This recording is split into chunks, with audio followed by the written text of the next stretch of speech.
Good morning, good afternoon, good evening, ladies and gentlemen. It's Mr. DeAndre Swanson coming to you once again from the Oval Office from the Sanctuary up here at Eisenhower Middle School. Man, I wanted to hop on today. Happy Saturday, happy weekend, everybody. Man, just wanted to hop on and share a word with everybody, man. Last week was a pretty good week, challenging week at work. But I experienced a couple things that I think, inspired me and have motivated me to want to hop on here and talk about something. This might be a little controversial for some people, but I think it'll be profitable. Not just necessarily for, young people, because I spend a lot of time talking to young folks and dealing with their issues and their problems. And I'm thankful because a lot of times I feel like, anyway, I'm able to give them the right advice, godly advice, and that makes me feel good. Whether those situations actually get resolved for them or not, I think that there's always a lesson to be learned in every little trial, in every instance of dysfunction or whatever it is that the kids might be going through. So, if it'll work for them, it certainly work for us, right?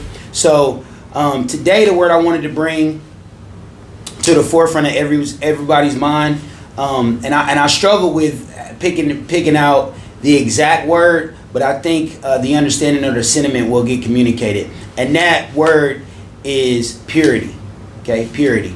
I kind of wanted to do maintenance and some other stuff, but I think that the point that I'm trying to express is that, a lot of times young people engage in things, people just in general engage in things that, we either had no business doing, or we didn't see or didn't know what the outcome of this activity or making this choice was going to bring into our lives. There's a level of innocence, I think, that we all are is innate in us when we're born, and as we grow up and progress through our lives, especially living here, in America, it's like there's so many things that we engage in where we just kind of like willingly, in some cases, or unwittingly kind of throw our innocence away. And it's almost like it's fashionable now to engage in certain things, to say certain things. And man, that's scary to me, especially when you consider, the consequences of that and what people could go through, and how, making wrong choices and decisions can have like lifelong ramifications. So, one thing that has been placed on my heart is that, even though we're all older, or we've experienced all these things, we may have had these setbacks or failures in our lives. You can reclaim some of your innocence and some of your purity. I'm gonna say that again. I believe, the good Lord has placed this on my heart, that innocence can be reclaimed, that you can fight back for territory that the enemy has taken, or that you have sacrificed willingly or unwittingly, and reclaim your innocence, reclaim some of your purity, man. The Bible talks about us being new creations, and when we give our heart and our lives over to God. And so, man, I'm a firm believer at working on trying to undo some of the dirt that I have thrown on myself, some of the dirt that I've thrown on other people, and I'm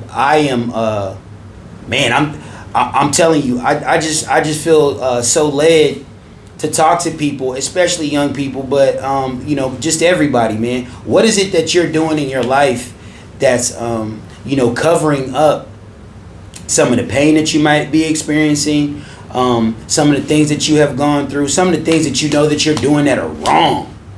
How many more times can you continue to engage in certain activities and certain things that you shouldn't be doing, and you get this kind of feeling of condemnation, conviction in your own mind and your own heart, but you continue to do these things anyway, man.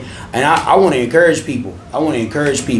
To get to develop a relationship with the Most High, man, because I feel like those tables have been turned in my life.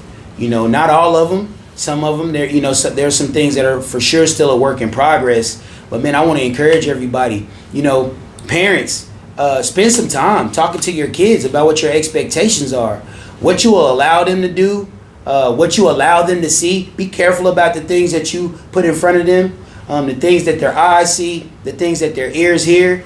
All that stuff has an impact on us. I am the biggest. You look around my office, I'm the biggest hip hop fan alive. I love rap music. And wifey and I are about 18 days into a 21-day fast, and so I've been able to give some of that up, and it's important because what you see and what you hear will have an influence and an impact on what you think, and those things definitely take root into who we are, and what's on the inside of us is what we end up bringing out into the real world. So it's important to take some time to kind of cleanse yourself, to purge yourself of some of the things that you may or may not necessarily be doing the right way. And man, I want to encourage everybody to do that. I want to encourage everybody to spend some time looking at at some areas in your life where you're not necessarily doing things the right way.